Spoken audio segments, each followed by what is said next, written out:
இந்திய விமானப்படையின் 92வது துவக்க நாள் விழாவை முன்னிட்டு விமானப்படையின் தீரத்தை பறைசாற்றும் வண்ணம் சென்னை மெரினா பீச்சில் நேற்று வான் சாகச நிகழ்ச்சி நடைபெற்றது.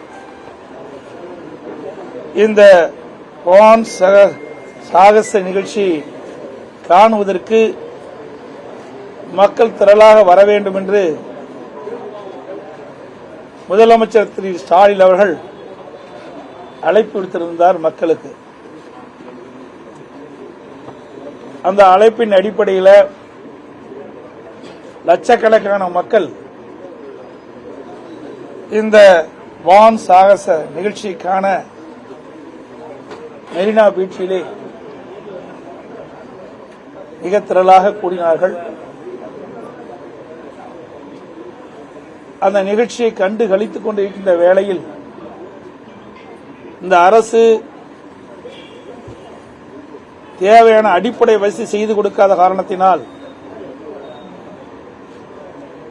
மக்கள் லட்சக்கணக்கான பேர் அந்த மெரினா பீச்சிலே கூடிய காரணத்தினால் கூட்ட நெரிசல் சிக்கி பல பேர் இறந்துள்ளார்கள். அடிப்படை வசதி செய்து கொடுக்காத காரணத்தினால் அங்கே குடிநீர் வசதி கிடையாது, கழிப்பறை வசதி கிடையாது. இதனால் மக்கள் பெரும் துன்பத்துக்கு ஆளாகியுள்ளார்கள். அதோடு இந்த கூட்ட நெரிசலை சிக்கி பல பேர் இன்றைக்கு நூற்றுக்கணக்கான பேர் மருத்துவமனையிலே சிகிச்சை பெறுகின்ற தகவல் ஊடகத்தின் வாயிலாக பத்திரிகை வாயிலாக தெரிந்து கொள்ள முடிகிறது. இன்றைக்கு முதலமைச்சருடைய அறிவிப்பின் காரணமாகத்தான் லட்சக்கணக்கான பேர் அங்கே கூடிய ஒரு சூழ்நிலை ஏற்பட்டது. இந்த நிகழ்ச்சிக்கான எவ்வளவு பேர் அங்கே கூடுவார்கள் என்று தகவலை உளவுத்துறையின் மூலமாக தகவலை பெற்று அதற்கு தக்க ஏற்பாடுகளை செய்திருந்தால் இந்த உயிர் சேதம் ஏற்பட்டிருக்காது. எவ்வளவு பேர் வருவார்கள் என்று திட்டமிட்டு தகவலை பெற்று அதற்கு தேவையான பாதுகாப்பு ஏற்பாடுகள், மக்களுக்கு தேவையான குடிநீர் வசதிகள், அடிப்படை வசதிகளை செய்து கொடுக்க வேண்டியது அரசினுடைய கடமை. ஆனால் முதலமைச்சர் அறிவிப்பை வெளியிட்டுவிட்டு அந்த அறிவிப்பை நம்பி வந்த மக்களுக்கு துன்பம் தான் நேர்ந்தது. விலை மதிக்க முடியாத உயிரை இழந்ததுதான் மிச்சம். ஆக இந்த அரசனுடைய செயலற்ற தன்மை, கையிலாகாத தன்மை இதில் காட்டுகிறது.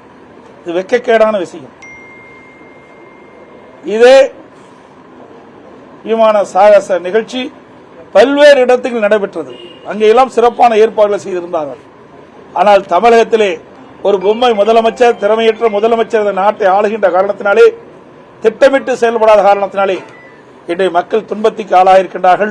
பல பேர் இறந்திருக்கின்றார்கள். 100க்கும் மேற்பட்டவர்கள் இன்றைக்கு மருத்துவமனையிலே சிகிச்சை பெறுகின்ற அவல நிலையை நாம் பார்க்க முடிகிறது. இதை நாங்கள் வன்மையாக கண்டிக்கிறோம்.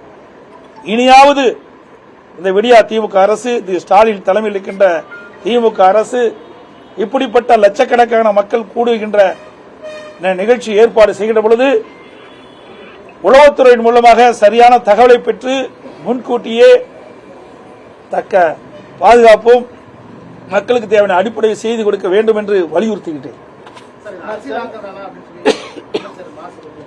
அவர் எதைத்தான் அரசியலாக்க வேண்டாங்கிறாரு? அப்பெல்லாம் என்னென்னலாம் பேசினாரு சொல்லுங்க பார்க்கலாம்.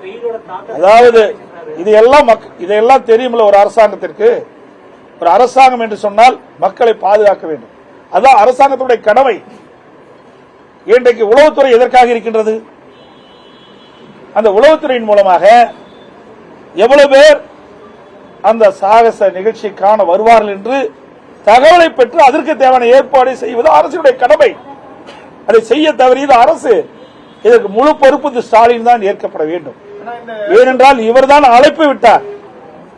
ஸ்டாலின் அவர்கள்தான் விமான சாகச நிகழ்ச்சி வந்து கண்டு கலிங்கள் என்று அறிவிப்பு வெளியிட்டவர் இந்த நாட்டினுடைய முதலமைச்சர்.